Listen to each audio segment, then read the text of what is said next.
Welcome back to Casey Cares, Kansas City's nonprofit voice. Casey Cares is proudly sponsored by the Ewing Marion Kauffman Foundation. I'm Ruth Bombigus. Well, I have been very excited for this guest for some time. He is such a busy guy now that he is a big television celebrity. But we had him here first in those days before not everybody had watched Queer Eye and saw Wesley Hamilton of Disabled But Not Really Foundation.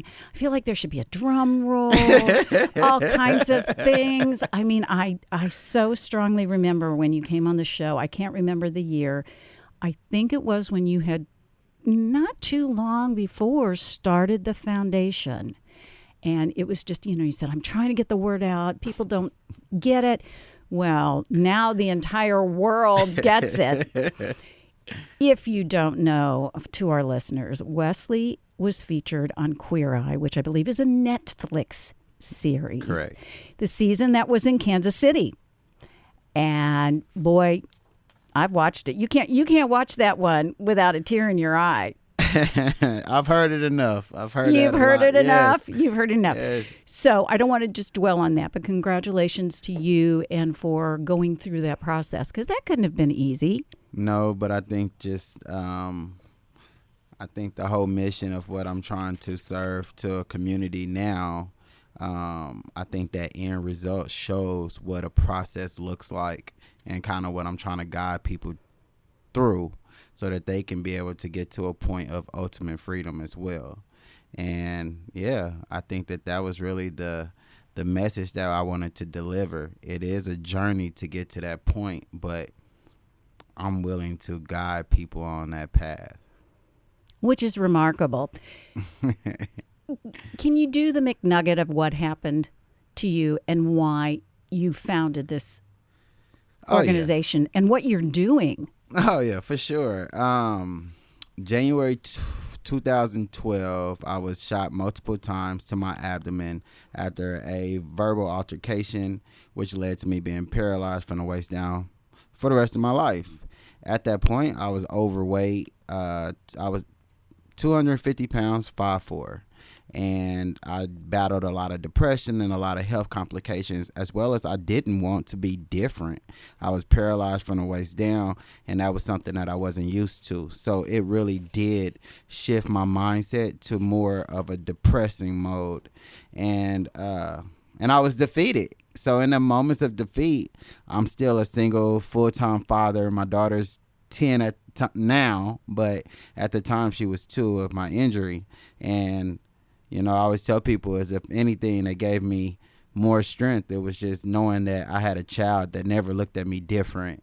And that gave me inspiration and strength to be strong for her.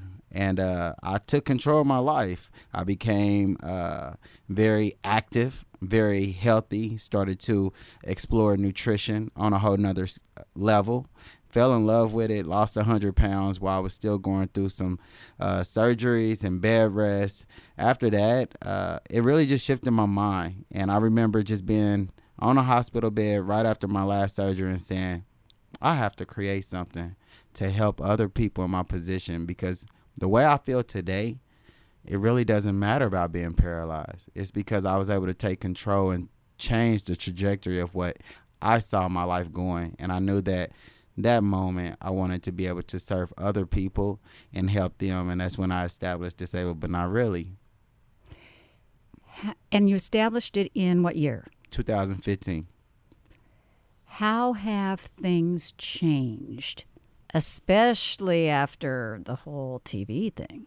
So of course it's an amazing journey. We started a program called the Help Me Fit Challenge. I love that. I saw that. So tell our listeners, it's amazing. Yes. So the Help Me Fit Challenge is our baby. It was really created off of my own personal journey. The goal with the Help Me Fit Challenge is to instill a physical limitless mindset to those that are physically limited. And we do that through an 8-week program that is geared directly toward fitness and nutrition. Going into this year, we are actually in our 7th 8-week program. So it's been very amazing. We've had 41 participants.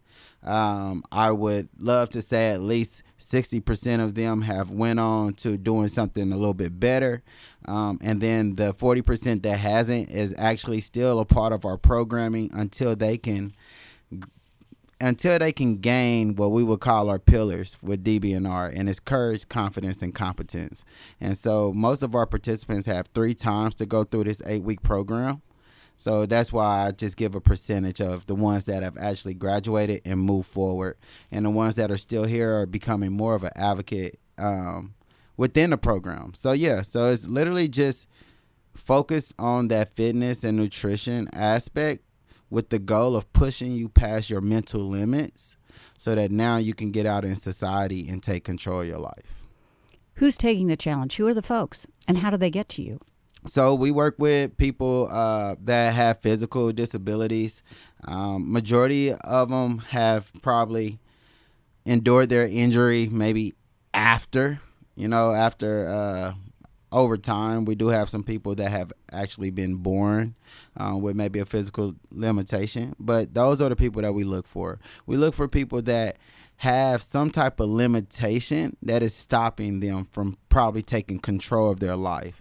And what we do is our methods of training is basically to teach you how to take that control. And you can go on our website, which is disabledbutnotreally.org, and go and look up the Help Me Fit Challenge. You get to see the coaches that are coaching the program, get the feel for them, couple videos, testimonies. And honestly, it's just an overall empowering program that bridges the gap from those with disabilities and able-bodied people that are in the fitness industry.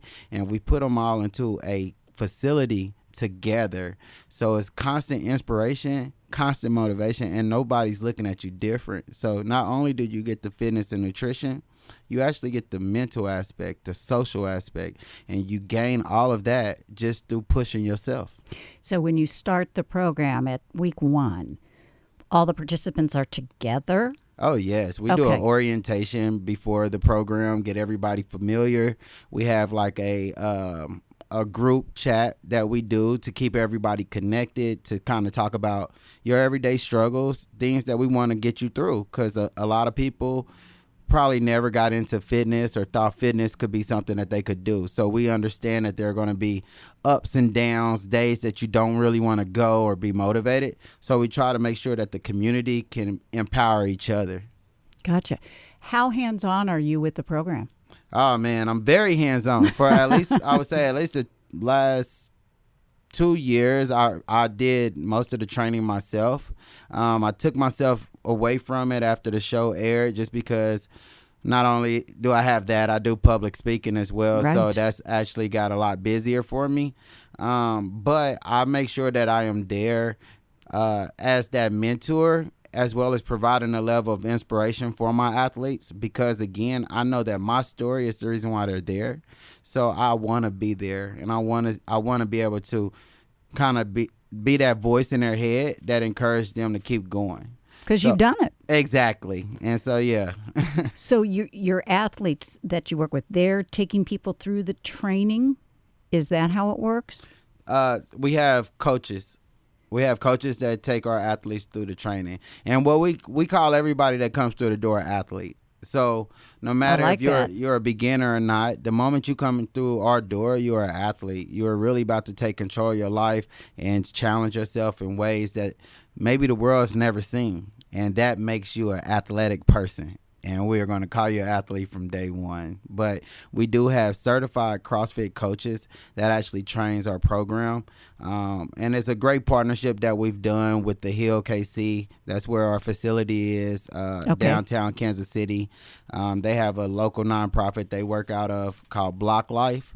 So Block Life teamed up with DBNR to help with the development of the Help Me Fit Challenge, as well as to help us bring value where we can constantly have more success and we can start to have larger groups that we can bring to Kansas City. What does it cost somebody to take it? Is there a charge to them? So moving forward, we're actually we just had an amazing meeting recently, so I get to spill the beans. But moving forward, Disabled Not Really will be covering all costs. At first, it was a $60 buy-in, but going into our next program, if you just want to come and participate, you just have to sign up, make sure that you are ready, and if you're ready, then you can come through the program with no cost. That's amazing. That's amazing that you're making it possible. So before Queer Eye and after Queer Eye, everything's blown up, and it sounds like in a phenomenal way. True? Yes, very much true. How, when you have a nonprofit, do you handle that? I mean, that's pretty heady and big to have to grasp. And here, before it was you. Yes. And maybe one or two other people. And then all of a sudden, the world's knocking at your door. So I'm asking you, as that nonprofit founder and leader, how do you deal with that? How do you manage it? I think it's really just goes back to your values. And for me, I think platforms that I do get on are only meant to spread out the mission that I'm trying to let not only my city know about, but the world. So I looked at kind of the platform in a different way. I looked at it as an opportunity, a way that now I get to reach the world and let the world see something different, see that different is not a problem, and it actually can be something that is empowering and inspiring. Yes, it gets overwhelming, but I think that going back and just remembering that, yes, it is gave me an amazing reach, but to put myself back in the beginner's shoes, right? Like you don't want to shift your mind or shift your direction. And so for me, it just helped me realize that Disabled Not Really is everything to me.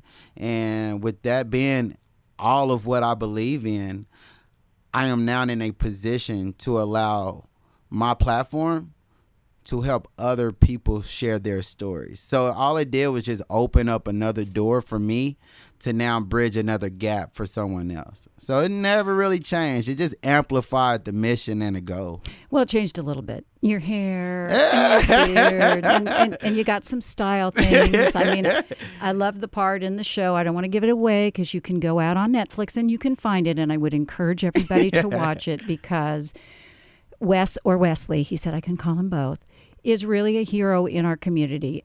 I would agree. Every Queer Eye allowed everybody to see what you had been doing so that you can do it for more people. But it was cool that they even figured out a way that you would feel comfortable in your clothes and you could wear things. Everything about it was amazing. A lot of people want to touch you now, want to have that. Yeah. So I would think managing that kind of is challenging. When you put it that way, it's challenging, but because the show itself opened my eyes up on so many different aspects, right? Like it did the fashion, did the cooking, even the home remodel. Right. What that did for me was, I just learned a lot of things that I can share with other people. Right. You see what I mean? Like, even with the fashion, how many people can I tell now to go to a tailor to crop your jacket if you're in a wheelchair? Yeah. I never knew that, so I wouldn't even wear jackets. I would just layer up. Right. So for me, not only did it make me more comfortable in my own skin and who I am today, it also allowed me to gain just a little bit more confidence than what I had at the beginning. So if I could take those things and feed them into our community here, then think about how many people that can be confident that might be limited. He's still the same Wesley. I can tell you. He's still the same guy, but he does have two phones. That is one thing different. Before we run out of time, I do want to hit a couple other things you're doing. Tell us quickly about Casey Change, which is also yours. So it's the way you spell it is KC Change, but the way we say it is Change KC. And the goal with that is just a homeless outreach program that allows people that are differently able to come out and be a part of a platform that allows you to give back. It's just not enough of those where it says it's all inclusive. So what we did was just create something that says, hey, get out in the community, give something to somebody so that not only can you feel good about it, you also can see that there's always someone in a worse situation than you. So you can always have the ability to take control and be more humble about the position that you're in. And I think that Change KC is just, it's a fun event. It's for everybody, the family, people with disabilities, and it's hosted the last Saturday of every month from May to September.